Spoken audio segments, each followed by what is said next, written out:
The Renaissance Feast of Inequality.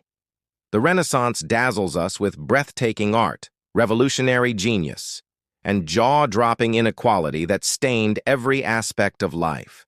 Forget merely the paintings and palaces that dominate our textbooks. The most visceral daily divide? It was served on a plate, steaming and undeniable. What you consumed wasn't governed by personal taste or nutritional wisdom. It was brutally dictated by whether you wore fine-spun silk or tattered rags. Food functioned as power incarnate, as political theater, even as misguided medicine, dramatically shaping destinies from the filth-strewn streets to the gilded courts where fork met gold plate. Today, we pull back the heavy tapestry of romanticized history to reveal the raw, shocking truth about Renaissance eating. Prepare to journey with us from gritty breadcrumbs scavenged off tavern floors to absurd gold-leafed peacocks presented to kings on beds of imported saffron. This isn't just dry history. It's a visceral feast of systemic inequality, course after relentless course. For the vast majority, entire 90% of Renaissance Europe, food was not pleasure, but a desperate daily struggle for raw survival. Picture this grim reality. In a smoke-filled peasant hut, a whole family sits wordlessly around one iron pot of boiling pottage. This dense, murky stew of coarse oats, cheap lentils, and stringy turnips, cooked all day long for days, constantly being thinned out with whatever scant scraps were left from last night's meal. Their whole gastronomic life teetered on three modest columns. First, dense dark bread laboriously made from substandard rye, barley, or even wild acorns, coarse-textured, too often laced with sawdust or chaff to stretch precious flour. Second, that constant pottage, perpetually thickened with whatever beans, leeks, or cabbage could be teased from small, beleaguered garden beds hanging on by their fingernails. Third, the hardest, toughest vegetables, such as onions and cabbage, that could miraculously withstand frost, drought, and relentless overuse. This drab trinity brought not gastronomic pleasure, but the raw caloric energy required for backbreaking dawn-to-dusk work in fields or workshops. Animal protein was a remote, almost mythical dream for most. A slice of richly salted pork on Christmas or a thin rabbit poached with great personal danger seemed like a giant accomplishment. Even fish, so taken for granted as the common staple that it's hardly noticed today, was seldom eaten out of preference. It came mostly because of Queen Elizabeth I's politically inspired fish days, intended to artificially enhance England's naval power by imposing demand. For beverage, the entire household, children as well as adults, drank weak, low-alcohol ale during the day. Water was eschewed not so much through any valid safety reasons, a common myth, but because its flat, uninspiring flavor lacked in comparison to the slightly fermented beverage. Now sweep your eyes dramatically to the sunlit, tapestry-adorned banquet rooms of the wealthy. Here, eating became a grand stage of power and public display. Gaze in wonder at roasted swan, its honey-glazed skin glistening, a bird legally reserved for noble table only. Gaze in awe at venison taken from private, zealously guarded woods where to trespass was death. Gasp over peacocks formerly draped in snack-size gold leaf to tastefully hide burned feathers, displayed like bird royalty. When the first exotic turkeys arrived from newly found America, they created a culinary mania, roasted entire and paraded down halls to gasps of amazement and unscheduled applause. Spices were deafening status statements, expensive saffron literally. Worth its weight in gold, peppercorns dumped indiscriminately like gastronomic confetti, 50 peppercorns could buy an entire peasant's cow. Sugar, falsely promoted by doctors as a digestive aid, gave rise to extravagant fantasies such as marzipan castles and gold-coated fruit, a 5 times more expensive substance than the best beef. Exotic imports, spicy Spanish oranges, gem-like Persian pomegranates, dainty Levantine almonds were edible evidence that The Lord's authority extended across known seas and demanded international trade routes. Let's freeze this cavernous chasm, where peasants swallowed coarse rye bread that rubbed the throat. Nobles enjoyed light-as-air manchet bread made from heavily taxed white wheat flour, a luxury out of common grasp. Where poor peasants gnawed on stringy scraps of rabbit when luck was theirs. The wealthy dined on rich game such as swan and venison, animals legally beyond common reach under threat of law. Plain turnips and leeks reduced to pulp in peasant pots contrasted sharply with delicate artichokes and spears of asparagus, smothered in costly saffron sauce in noble halls, exotics grown in costly hothouses beyond peasant reach, one's only masters could afford to construct and tend. And where the poor may sometimes drizzle precious local honey on occasional treats, the rich ordered elaborate sugar fantasies at 100 times the price. Two incompatible worlds starkly laid out on one screen, desperate survival and ostentatious spectacle, irretrievably sundered by a canyon etched deep by coins and heartless privilege. But this deep gulf stretched far, far wider than simple ingredients to the actual composition and ceremony of dining. To the peasantry, meals were transient, utilitarian pit stops in an endless marathon of labor. Breakfast? Barely more than a quick handful of yesterday's dry bread crusts, swallowed up at the first glimmer of dawn before hurrying out to fields or workshops. Dinner, the central meal eaten at noon, was tired bodies sitting around the ubiquitous pottage pot, hands burrowing straight into communal wooden platters passed hand in hand. Bread toughened past mastication had a second life as trenchers, thick pieces scooped hollow to serve, as edible plates that hungrily absorbed every last drop of oily stew. Following dinner, these grease-laden, nutrient-dense trenchers weren't thrown away. They were intentionally passed over to waiting beggars at the door, a grim, stark type of charity in which the rich man's garbage plate was a hungry man's life-saving second meal. Now compare this harsh reality to the aristocratic banquet, a highly choreographed, several-hour-long feeding and spectacle. Imagine 12 complex dishes with more than 100 separate dishes paraded before amazed guests. Visualize pies adorned with real gold leaf that burst open to emit live songbirds that fluttered hysterically over the amazed diners.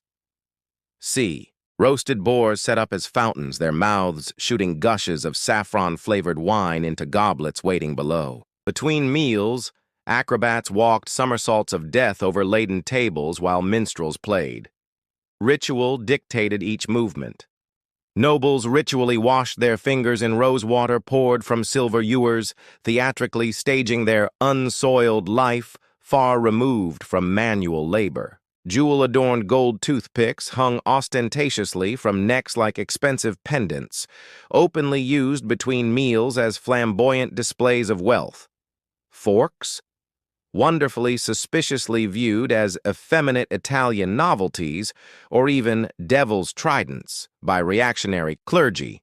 Food itself kept to absurd social rules.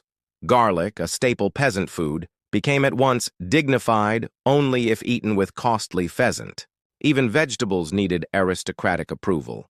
Artichokes were tolerated only when buried beneath costly saffron sauce, thus redeeming their humble origin. This mania took surrealist proportions within the church itself. Whereas the pious Pope Pius V dined on plain gruel by himself in his cell, his predecessor Pope Leo VI infamously entertained a 1,000-course feast with roasted bear cubs, dolphin flesh, wine fountains, and acrobats performing while eating. The unstated message roared louder than any sermon. Unbridled excess could exist alongside divine rule. The lords demonstrated their absolute mastery by openly waste food that starving villages needed. 1. A sumptuous feast might devour 6 months' worth of a province's grain crop, scattered bones, thrown carelessly to hunting dogs and beggars fighting literally over rejected trenchers at the gate. The calculated malevolence was the final message. Each untouched peacock, each jeweled toothpick carelessly employed, cried silently, I am beyond your wildest imaginations or knowledge. Under this horrific display seethed pseudo-scientific medical myths and sanctimonious religious hypocrisy, armed to keep things as they were. Learned physicians marketed the ancient four humors theory with fanatical conviction. Vegetables, cold and moist ones to be specific, were said to spawn deadly, evil humors, inducing anything from digestive failure to melancholy and impotence.